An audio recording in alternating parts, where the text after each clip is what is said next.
afternoon. It's a Thursday afternoon, in fact. There's the disobedient one and the long-haired lout. It's about 6:30. You can see up there how much sun's left.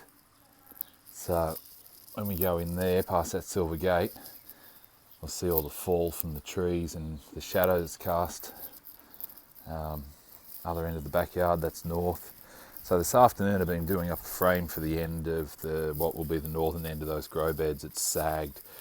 Because they go over the sump tanks so far, the framework on the top of the sump tanks is sagged. So I'm just welding up a framework to counter that. Water test kit. About time I tested my water. I've got some fish die off, so I'll have a test on that. There's still no plants in it, but yeah, that's what it is. So that's going to be the radial flow filter. I'm just marking where I'm going to drill that through there so that hangs. I just want to be able to pull that rod and that rod. That's just 20mm PVC. I want to pull them out. When I go in and look in there, once that bucket, that's actually 2 buckets. See that? They're the original ones that I cut from a much smaller system. I bug it up. I've done that a lot. I tend to do that a lot. I'm a very simple monkey. But that'll come together okay. This afternoon I'm going to cut those in, and then that will be probably out of that side, like that. That's a 20mm bulkhead fitting, 20mm valve and elbow.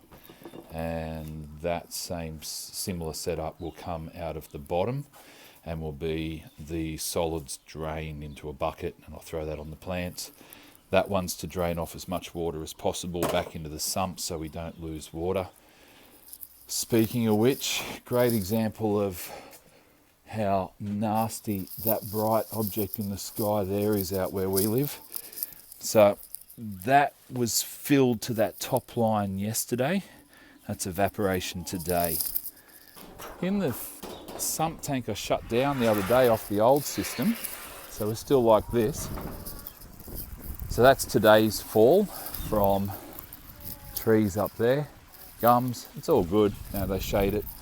You can see those lines there, that's 3 days worth of evaporation. And this is an IBC, so that's a 1.2 metre by 1 metre rectangle of water. I haven't done how many mils it is that's evaporated, but yeah, it's a bit. So I've got that shade cloth on there protecting the fish. That's the media that was in the original biomass filter, or biomedia filter, and it's just floating around in there. It gives those poor fish a bit of protection. I ordered 25 jade perch, the Baku grunters, today. I want to get some fish in a tank. The goldfish are dying off.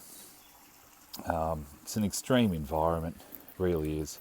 So that's all good, and I may as well, it's cheaper to buy 3 to 4 centimetre Bakus, 25 for $60, livefish.com. So that's the pad, that's where the brace, the support, that framework will sit in. If you can see that, it sags by about 10mm. There's about the same on that end there. It's not as important because it's downhill from here, and I just want the gravity feed assist through that line at the back there, that main plumb line. Don't know what I'm going to do with that yet. I want it lower. The idea is that it just angles in a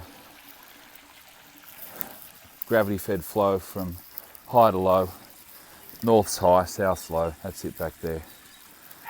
Okay, I'll give you a quick look at that. That's looking through there. I'll get to this. This has got to be all done this weekend. The PVC, oh, it's not PVC, it's the poly pipe that'll be the new shade shelter out to that left-hand pole. A little bit higher than that, but that's the idea. You can hear that in there. We're back to a very simple system, just keeping fish water going, basically, getting water settled. So I'll test that for the first time this afternoon. I'll show you that. I'll wait till little monkey gets home for that one. He can help me. He can probably hold the camera. All right, I'll go and drill these in. I'll show you what it looks like later on.